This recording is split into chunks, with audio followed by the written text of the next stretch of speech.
નમસ્કાર મિત્રો, શ્રી સારસ્વત વિદ્યાલય રાતાવાપી આપ સૌનું હાર્દિક સ્વાગત કરે છે. મિત્રો, હું વિશેષ ગોસ્વામી આજે ધોરણ 12 જીવ વિજ્ઞાન પ્રકરણ નંબર 5 આનુવંશિકતા અને ભિન્નતાના સિદ્ધાંત વિશે ચર્ચા કરીશ. મિત્રો, આ પહેલાંના પાઠની અંદર આપણે મેન્ડેલના એક સંકરણ અને દ્વિસંકરણના પ્રયોગો જોયા. એના ઉપરથી મેન્ડલે જે તારણો આપ્યા હતા, નિયમો આપ્યા હતા, એના વિશે પણ આપણે ચર્ચા કરી. વિશ્લેષણનો નિયમ, મુક્ત વિશ્લેષણનો નિયમ, પ્રભુતાનો નિયમ, એના વિશે પણ આપણે ચર્ચા કરી. પરંતુ આ વૈજ્ઞાનિકનું કાર્ય જે છે એ કાર્ય લોકો દ્વારા ત્યારે બિરદાવવામાં નહોતું આવ્યું. લોકો જાણતા જ નહોતા એના કાર્ય વિશે. જ્યારે મેન્ડેલ મૃત્યુ પામ્યા ત્યાર પછી એમના કાર્યો ઉપર સંશોધનો થયા અને એને સ્વીકારવામાં આવ્યા. તો ત્યાં સુધી કેમ સ્વીકારવામાં નહોતા આવેલા? તો એના ઘણા બધા કારણો છે મિત્રો. આ શોર્ટ નોટ પૂછાય છે એક્ઝામની અંદર, તો આપણે ધ્યાન આપીશું. મેન્ડેલનું કાર્ય શા માટે લાંબા સમય સુધી અજાણ રહ્યું? કામ ક્યારે કર્યું હતું? 1865માં એમણે એમનું કામ જે છે એ પ્રસ્તુત કર્યું હતું. 1900 સુધી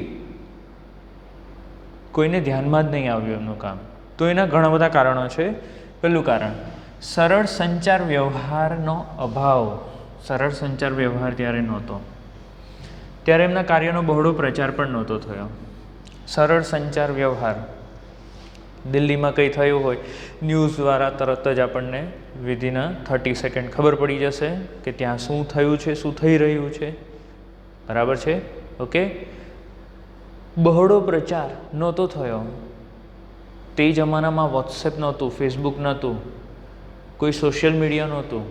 તો એમનું કાર્ય જે છે, એમનું કાર્યનો પ્રચાર જ ન થયો. બીજું કારણ, જનીનો લક્ષણોનું નિયંત્રણ કરે તે અલગ એકમો છે અને આ જનીનો અથવા કારકો ક્યારેય સંમિશ્રિત નથી થતા અને મુક્ત રીતે વિશ્લેષિત થાય છે. આ બધા જ જે એમના શોધેલા કાર્યો હતા અથવા તો એમના જે જનીનો અથવા તો કારકો અને એમના લક્ષણો, આ બધી જે બાબતો હતી તે સમયના જે સમકાલીન વૈજ્ઞાનિકો હતા એના માટે ખૂબ નવી હતી. કારકો એટલે શું? કોઈ ઊંચો છોડ છે, એનો હું જોઉં અને મને એવું લાગે કે હા ઊંચો છોડ છે, પણ એ ઊંચો છોડ એટલે છે કારણ કે એની અંદર જનીન છે, કેપિટલ T પ્રકારનું પ્રભાવી જનીન છે. આજે પણ કોઈક જીવ વિજ્ઞાન ન સમજતો હોય અથવા ન સમજેલો હોય એવા વ્યક્તિને હું કહેવા જાઉં તો એ પણ નહીં સ્વીકારશે. એવું તો હોતું હોય, કોઈ જનીનાને નિયંત્રિત કરતું હોય એના દ્વારા આપણને આવું સ્વરૂપ મળે છે, એવું હોતું હોય. તો તે સમયે પણ સમકાલીન વૈજ્ઞાનિકો પણ સ્વીકારતા નહોતા. કેમ ન સ્વીકારતા? કારણ કે ત્યારે હજુ કોષ કેન્દ્રની શોધ નહોતી થયેલી, રંગસૂત્રોની શોધ નહોતી થઈ, એટલે કોઈને એના વિશે જ્ઞાન જ નહોતું. તો તમે સમજી શકો છો કે મેન્ડેલ આ બધી શોધ થયા પહેલાં જ એમણે પોતાની બુદ્ધિથી કારકોને શોધી કાઢ્યા. કારકો શોધેલા, પરંતુ એમની કોઈ પણ ભૌતિક પ્રમાણ, હાજરીનું ભૌતિક પ્રમાણ રજૂ નહીં કરી શકેલા. એ ન બતાવી શકેલા કે આ કારકો છે ક્યાં. તમે એમ કહો છો વટાણાના છોડમાં કારકો છે, ઊંચાઈ માટેનું કારક અને નીચાઈ માટેનું કારક ક્યાં છે, કઈ જગ્યાએ છે, એ મેન્ડેલ દર્શાવી શકેલા નહીં અને સાબિત ન કરી શકે. એટલે સ્વાભાવિક છે કોઈ બીજું વૈજ્ઞાનિક એને સ્વીકારશે નહીં. જીવ વિજ્ઞાન ક્ષેત્રે મેન્ડેલનો ગાણિતિક આધાર અભિગમ સંપૂર્ણ નવો અને અસ્વીકાર્ય હતો. આપણે પુનેટ સ્ક્વેર પદ્ધતિ જોઈ, બરાબર છે? તો આવી ગાણિતિક પદ્ધતિ જીવ વિજ્ઞાનમાં પહેલાં ક્યારેય ઉપયોગમાં લેવાઈ નહોતી. એટલે તે સમય દરમિયાન બીજા એને સ્વીકાર નહોતો કરેલો. તો 1865માં કામ કર્યું, બરાબર છે? આ કામ પતાવીને એમણે બધી રજૂઆત કરી, પ્રસ્તુત કર્યા કાર્યોને, કોઈ સ્વીકાર્યા નહીં. મૃત્યુ પામ્યા. એમને મૂત્રપિંડની તકલીફ હતી, મૂત્રપિંડને લગતી બીમારીઓ હતી, એના લીધે મૃત્યુ પામ્યા. અને ત્યાર પછી એમના કાર્યો ઉપર બીજા વૈજ્ઞાનિકોએ ધ્યાન આપ્યું. કેમ ધ્યાન આપ્યું? કોણે ધ્યાન આપ્યું? ચાલો એના વિશે ચર્ચા કરીએ. તો રંગસૂત્રોનું વારસાગમનની સમજૂતી આપતો વાદ, એટલે કે આનુવંશિકતાનો રંગસૂત્રવાદ વિશે આપણે ચર્ચા કરવાના છે. તો 19મી સદીમાં, 19મી એટલે કે 1900માં ધ વ્રિસ, કોરેન્સ અને શેરમાર્ક 3 વૈજ્ઞાનિકો છે અહીંયા. ધ વ્રિસ, કોરેન્સ અને શેરમાર્કે અલગ અલગ રીતે, મતલબ આ ત્રણે સાથે મળીને કામ નથી કર્યા, ત્રણે અલગ અલગ કામ કરેલા છે. કોના ઉપર? તો મેન્ડલે જે વટાણા ઉપર કામ કરેલા એ જ કામ એમણે રિપીટ કર્યું, પુનરાવર્તિત કર્યું બધું. અને એમણે જોયું કે હકીકતમાં આ જ રિઝલ્ટ મળે છે, પરિણામ આ જ મળે છે. કયું? જે મેન્ડેલે રજૂ કર્યું હતું એ જ મળશે, બીજું કોઈ નવું પરિણામ મળતું નથી. કોષ વિભાજન અને કોષ કેન્દ્રની શોધ પણ તે સમય દરમિયાન થઈ ગઈ. કોની? કોષ વિભાજનની પ્રક્રિયા, તેની પણ શોધ થઈ અને કોષ કેન્દ્રની પણ શોધ થઈ ગઈ. રંગસૂત્રો જે છે એ રંગસૂત્રો સ્વયંજનન કેવી રીતે પામે છે, બરાબર છે, અને રંગસૂત્રોની શોધ તે સમયે થઈ ગઈ હતી. બરાબર, આપણે 1900ની વાત કરીએ છીએ. 1902 સુધીમાં રંગસૂત્રોનું હલનચલન કેવી રીતે થાય છે, બરાબર છે, એટલે રંગસૂત્રો હલનચલન કેવી રીતે કરશે, કોણ ક્યાં જશે, જન્યુ નિર્માણ વખતે કયો રંગસૂત્રો જોડીમાં હોય તો કેવી રીતે આગળ વધશે, બરાબર, આ બધી શોધો જે છે ધીરે ધીરે થવા માંડી.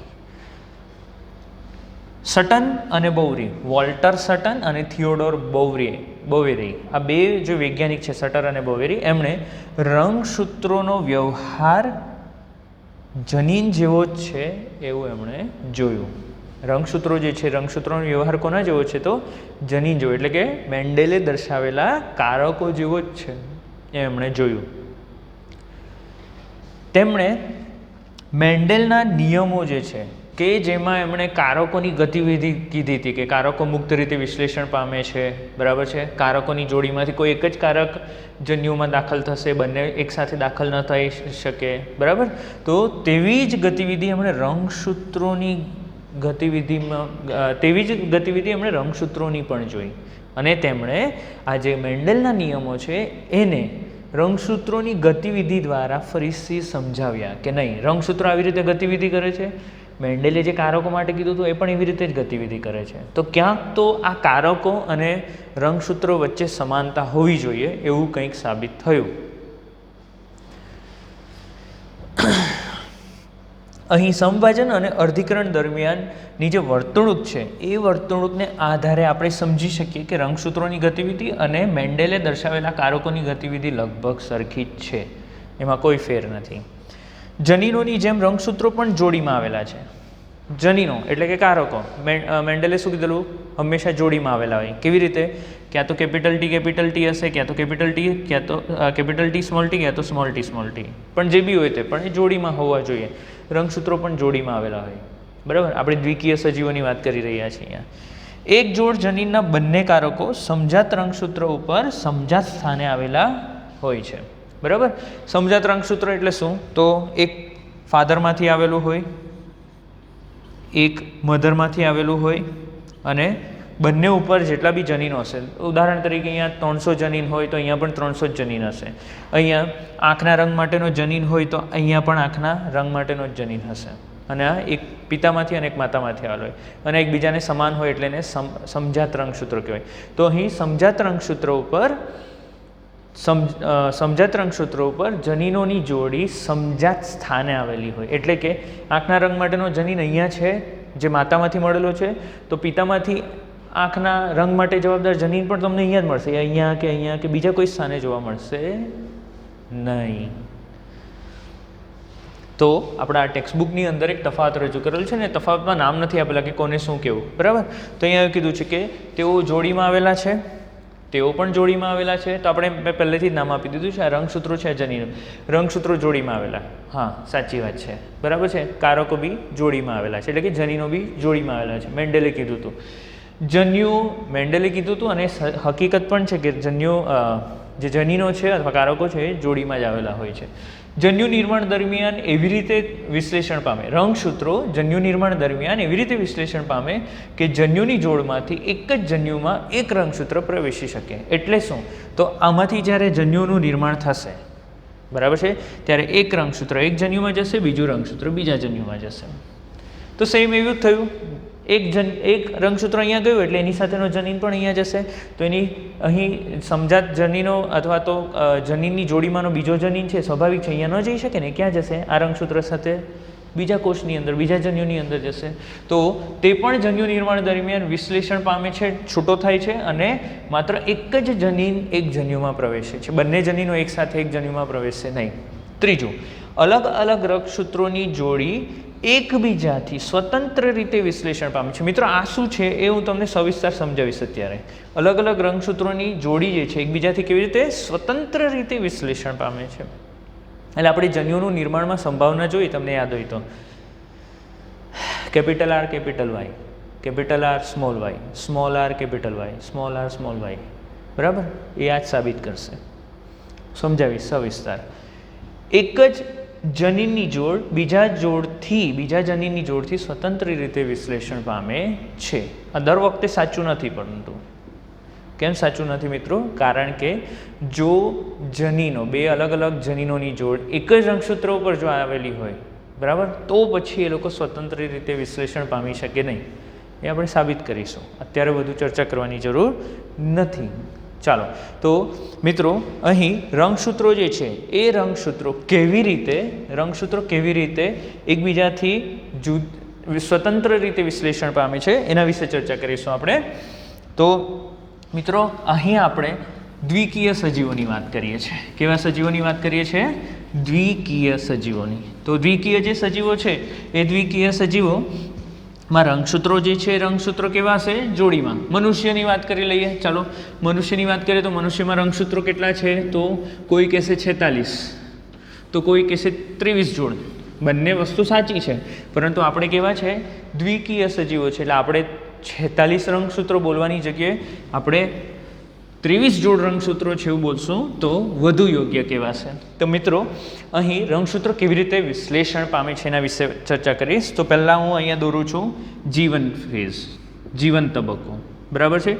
ચાલો, એ જીવન તબક્કાની અંદર જે કોષ છે એ કોષ કેવી રીતે વિશ્લેષણ પામે, કોષમાં રંગસૂત્ર છે કેવી રીતના હશે, તો હું અહીંયા 2 જોડીઓ બતાવું છું. કેટલી જોડીઓ? 2.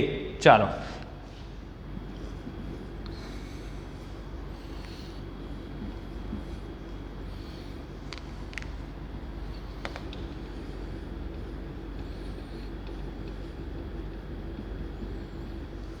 ઓકે. આને અલગ રંગ આપણે લઈ શકીએ, લીલો લઈ શકીએ, એ રીતે લઈ શકીએ છીએ, બરાબર. એટલે અહીં આ એક સમજાત રંગસૂત્રની જોડી છે અને આ એક સમજાત રંગસૂત્રની જોડી છે, બરાબર. હવે શું થશે? એસ તબક્કો આવશે. એસ તબક્કામાં શું થાય? રંગસૂત્રોની સંખ્યા નથી વધતી, એટલે કે 2n હોય તો 2n જ રહે, પરંતુ રંગસૂત્ર દ્રવ્યનો જથ્થો વધી જાય, બરાબર. અને G2 તબક્કાની અંદર તમને બધું ડબલ જોવા મળશે. તો G2 તબક્કો, તો એ ડબલ થઈ જશે, જથ્થો ડબલ થાય. 2C હોય તો એનું કેટલું થઈ જાય? 11મા ધોરણમાં ભણ્યા છે આપણે, 2C નું 4C થઈ જશે, બરાબર. તો ચાલો દર્શાવીએ આપણે 2C નું 4C.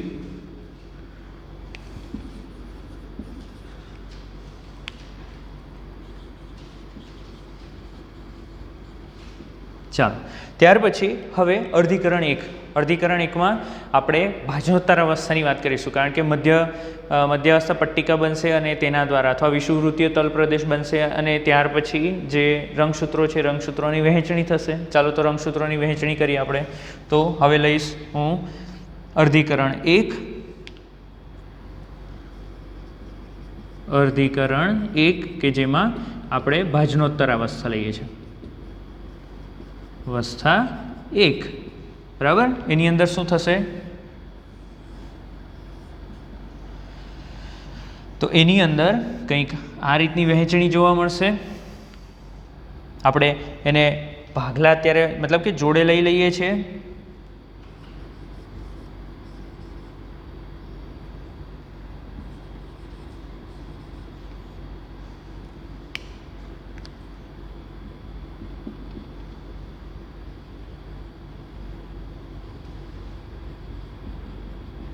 ચાલો એને ખેંચવું પડશે આપણે અહીંયા અને આ બાજુ, બરાબર છે.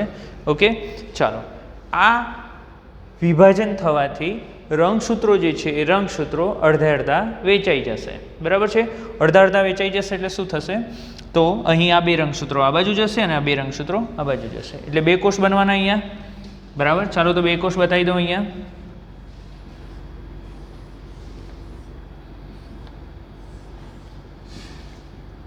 ચાલો, 2 કોષ છે તો તેમાં એક બાજુ બ્લેક અને આપણે ડાર્ક કરેલો રેડ છે એને મોકલી આપીએ, બરાબર.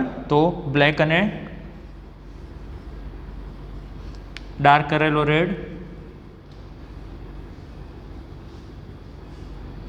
બરાબર. આ બાજુ જશે બ્લુ અને રેડ. ચાલો હવે અર્ધીકરણ 2 લઈ લઈએ. તો અર્ધીકરણ 2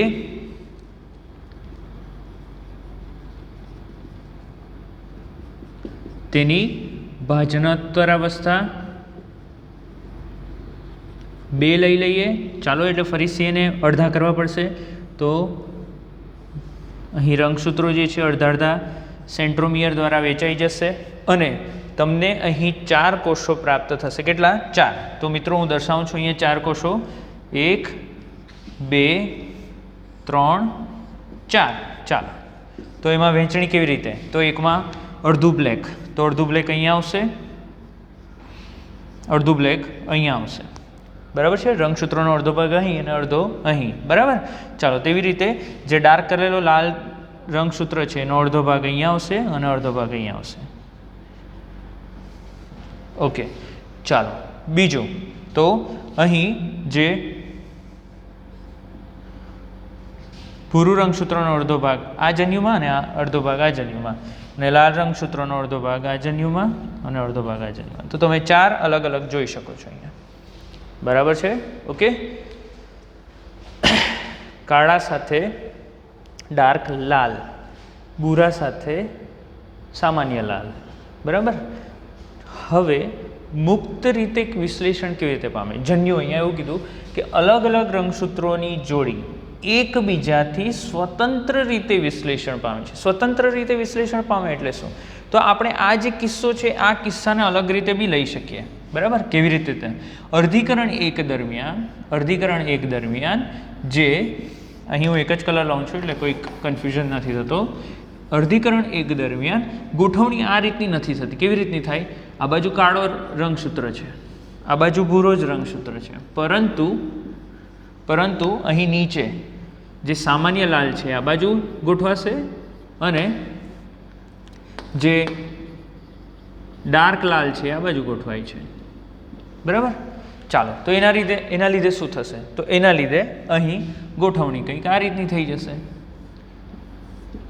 અર્ધીકરણ 2 દરમિયાન ગોઠવણી કંઈક આ રીતની થઈ જશે. કેવી રીતની? તો કાળો રંગસૂત્ર અહીંયા, એની સાથે સામાન્ય લાલ અહીં, ભૂરો રંગસૂત્ર અહીં અને એની સાથે જે ડાર્ક લાલ છે એ અહીં ગોઠવાઈ જશે. ચાલો તો અહીં ફરીથી અર્ધીકરણ 2 પૂર્ણ કરીએ. તો 4 પ્રકારના કોષો આપણને પ્રાપ્ત થશે. ચાલો કયા કયા તે જોઈ લઈએ આપણે.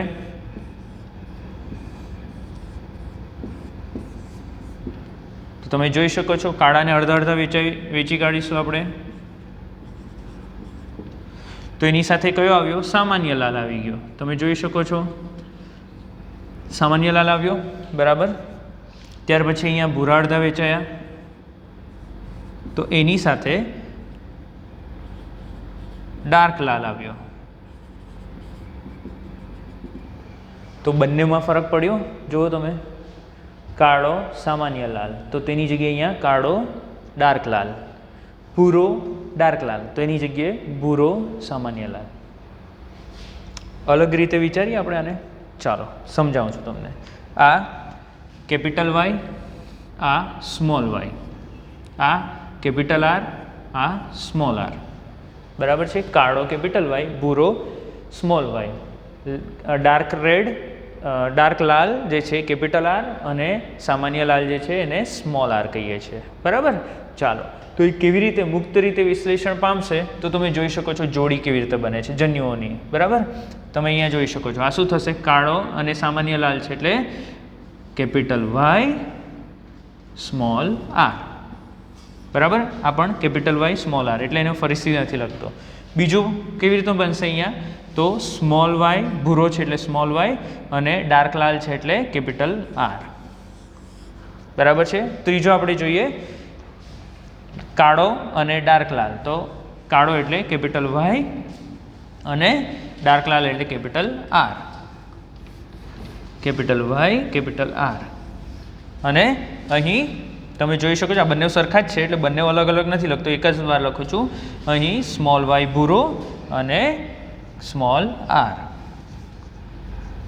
Small Y small R, small Y capital R.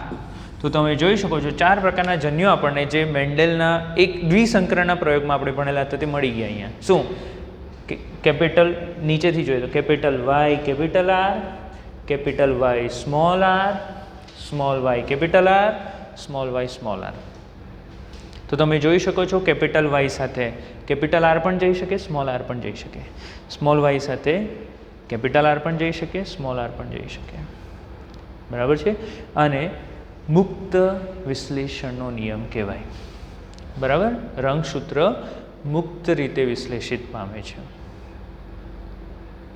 બરાબર છે.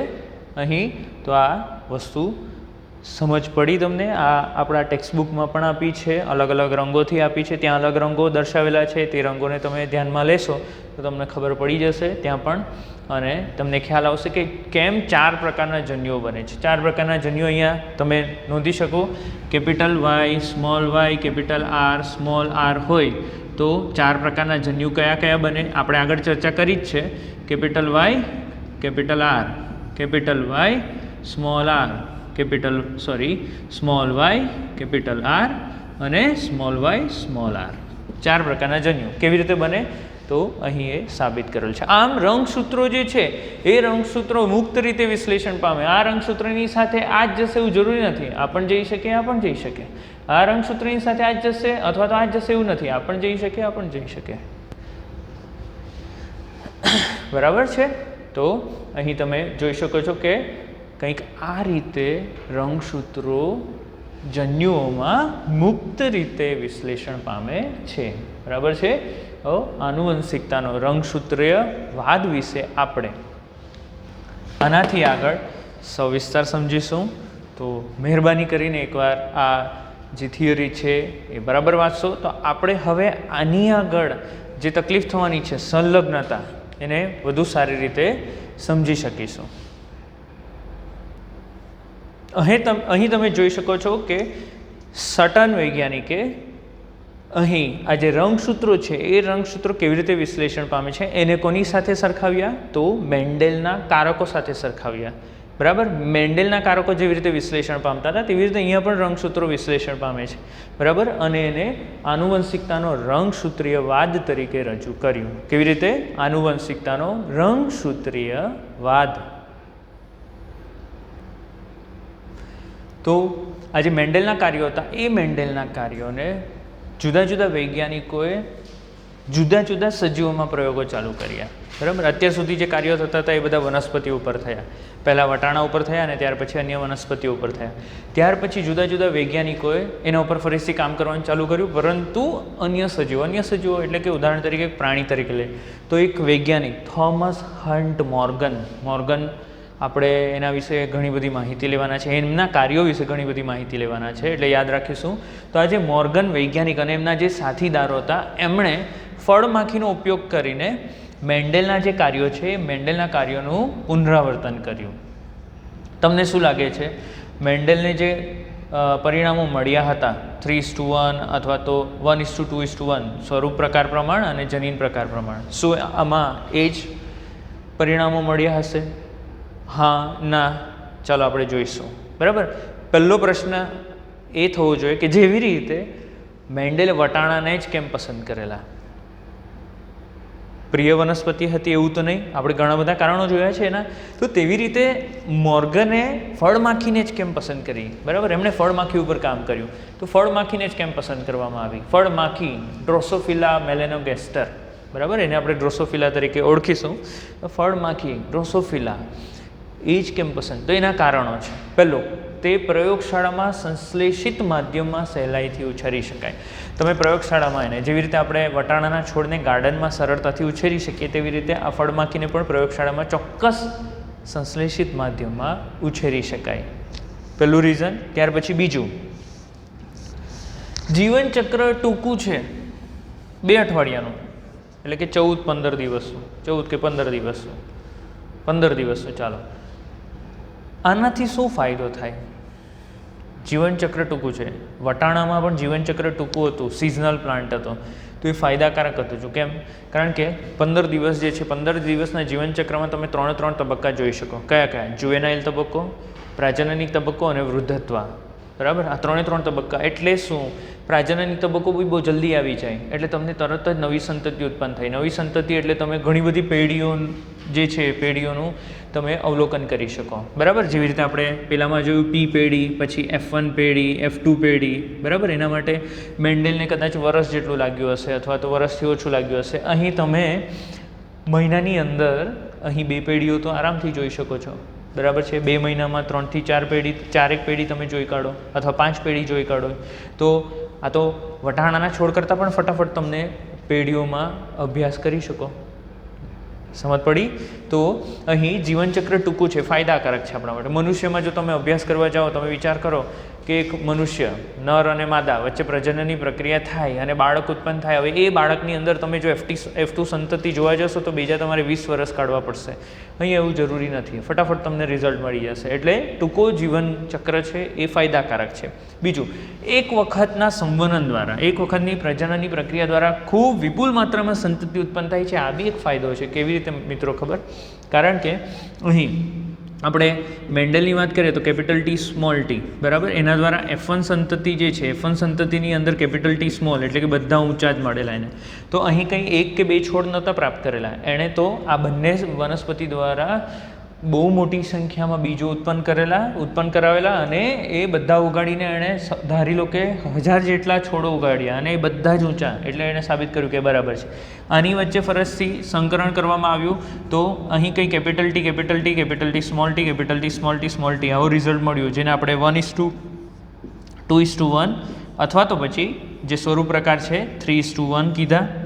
બરાબર, તો આ રિઝલ્ટ જે છે કંઈક 4 જ વટાણાના છોડ પ્રાપ્ત કરીને નથી મેળવવામાં આવ્યા. બરાબર, આ બંને દ્વારા હજારોની સંખ્યામાં છોડો પ્રાપ્ત થયા, અને એ છોડમાં જોવામાં આવ્યું તો એમાં અહીં લગભગ 70% આજુબાજુ તમને શું મળશે? ઊંચા છોડ મળશે. બરાબર છે, ઓકે. 70 નહીં, 75% ઊંચા છોડ મળશે, અને 25% જે છે, 25% તમને કેવા મળશે? તો નીચા છોડ મળશે. બરાબર છે, ઓકે. તો 75% ઊંચા છોડ એટલે કે 750 ઊંચા છોડ અને 250 નીચા છોડ. તો તમને ખબર પડશે કે હા રેશિયો છે. તો તેવી રીતે અહીંયા વિપુલ માત્રામાં સંતતિ ઉત્પન્ન થાય, એટલે આપણને જે રેશિયો મળશે, એ રેશિયો આપણને પરફેક્ટ મળશે, અને એમાં કોઈ પણ ભૂલ નીકળશે નહીં. સ્પષ્ટ લિંગભેદ જોવા મળે તમને અહીં. બરાબર છે, સ્પષ્ટ લિંગભેદ જોવા મળશે. તો અહીં સ્પષ્ટ લિંગભેદ એટલે શું? નર અને માદા ડ્રોસોફિલાને તમે સરળતાથી ઓળખી શકો છો. એ ઓળખવું જરૂરી છે. બરાબર, અહીં આનુવંશિક ભિન્નતા એટલે શું? જે લક્ષણો જોવા મળશે, ભાઈ પાંખનો રંગ કેવો છે, કદ કેટલું છે, આંખનો રંગ કેવો છે, આ જે ભિન્નતા છે એ સરળતાથી જોઈ શકો. એ ફળમાંથી છે એટલે નરી આંખે તો ન જોઈ શકાય, પરંતુ માઇક્રોસ્કોપમાં તમે લો પાવરમાં એટલે કે 10x અંદર તમે એને સરળતાથી જોઈ શકો છો. તો આ કારણો હતા કે જેના દ્વારા થોમસ હન્ટ મોર્ગને ફળમાખીને પસંદ કરી. પરંતુ મિત્રો અહીં જે રિઝલ્ટ મળ્યા એ રિઝલ્ટ આ પ્રમાણે નહોતા. 1:2:1 જનીન પ્રકાર પ્રમાણ, 3:1 સ્વરૂપ પ્રકાર પ્રમાણ નહીં મળ્યા. કેમ નહીં મળ્યા એ આપણે ટૂંક સમયમાં જોઈશું. Thank you so much. તો મિત્રો કેટલાક પ્રશ્નો જોઈ લઈએ. મેન્ડલના કાર્યનું પુનઃસંશોધન 1900માં કોણે કરેલું? રંગસૂત્રોનો વ્યવહાર જનીન જેવો જ છે. એ કોણે કર્યું? કોનું સ્થાન કોના ઉપર છે? જનીનનું રંગસૂત્ર ઉપર છે કે રંગસૂત્રનું જનીન ઉપર? સરળ પ્રશ્નો છે, તરત જ આવડી જશે. આ બે પ્રશ્નોમાં તમને લખવામાં વાત આવશે, એટલે વિડીયો પોઝ કરીને પહેલા લખી દેજો, અને તમે ટેક્સ્ટ બુક સાથે મેચ કરી શકો છો. મેન્ડલનું કાર્ય લાંબા સમય સુધી શા માટે અજાણ હતું, અને મોર્ગને શા માટે ફળમાંથી પસંદ કર્યું? મજા આવશે આ પ્રશ્નોના જવાબ આપવામાં. પોઝ કરી લો વિડીયો અને ફટાફટ લખી. ચાલો જોઈ લઈએ. મેન્ડલના કાર્યનું પુનઃસંશોધન 1900માં સ્વતંત્ર રીતે કરવામાં આવ્યું. કોણે? ધ બ્રિસ કોહેરેન્સ અને શેરમા. રંગસૂત્રોનો વ્યવહાર જની જેવો જ છે તે કોણે કીધું? સટન અને બોવેલી. વોલ્ટર સટન અને થિયોડોર બોવેલી. આખું નામ લખશો, ટૂંકું નામ લખશો ચાલશે. કોનું સ્થાન કોના ઉપર છે? તો જનીન નું સ્થાન રંગસૂત્ર ઉપર છે. એટલે આ રંગસૂત્રો અને એના ઉપર જનીન આવેલા હોય. બરાબર? ચાલો. મેન્ડેલનું કાર્ય લાંબા સમય સુધી શા માટે અજાણ હતું? તો મિત્રો આનો જવાબ તમે લખીને ટેક્સ્ટબુક સાથે મેચ કરી શકો છો કે ત્યારે જે વાહન વ્યવહાર હતો એ સરળ નહીં હતો. બરાબર છે? અને એના કાર્યો જે છે કાર્યોને બરાબર રીતે લોકોની અંદર પહોંચાડવામાં નહોતો આવી શકતું, કારણ કે ત્યારે કોઈ પણ સમાચાર માધ્યમો નહોતા. બરાબર છે? એટલે એની જે એડવર્ટાઇઝમેન્ટ થવી જોઈતી હતી, પ્રચાર થવો જોઈતો હતો, એ યોગ્ય રીતે થઈ શક્યો નહીં. તે સમયે કારકો એટલે કે જનીનો નવી જ વ્યાખ્યા હતી, લોકો દ્વારા સ્વીકારવામાં નહોતી આવી. મેન્ડેલે જે ગાણિતિક અભિગમનો ઉપયોગ કરેલો, બરાબર, એ ગાણિતિક અભિગમ ત્યારના માટે, ત્યારના વૈજ્ઞાનિકો જીવશાસ્ત્રીઓ માટે તો ખાસ કરીને ખૂબ નવો હતો. અને મેન્ડેલે તે સમયે જે કારકોની વાત કરી, કારકોનું ભૌતિક સ્થાન દર્શાવી શકેલો નહીં. તો એના માટેના આ કારણો હતા કે એનું કાર્ય અજાણ રહ્યું. મોર્ગને શા માટે ફળમાંથી પસંદ કરી આપણે હમણાં જ ચર્ચા કરી છે. બરાબર છે? એક, નર અને માદાને સરળતાથી ઓળખી શકાય. ત્યાર પછી પ્રયોગશાળામાં સરળતાથી ઉછેર કરી શકાય. ત્યાર પછી ટૂંકો જીવનગાળો છે એટલે ફટાફટ નવી સંતતિ ઉત્પન્ન થઈ જશે. ખૂબ મોટી માત્રામાં સંતતિ ઉત્પન્ન કરે છે અને તેમનામાં વિરોધાભાસી લક્ષણો છે તમે માઇક્રોસ્કોપમાં લો પાવરની અંદર સરળતાથી જોઈ શકો છો. તો મિત્રો તમે અહીં સવાલોના જવાબો જોયા અને હું એવું માનું છું કે તમારા બધા જ જવાબો સાચા હશે. નેક્સ્ટ ટાઈમ આપણે સંલગ્નતા વિશે ચર્ચા કરીશું. Thank you so much.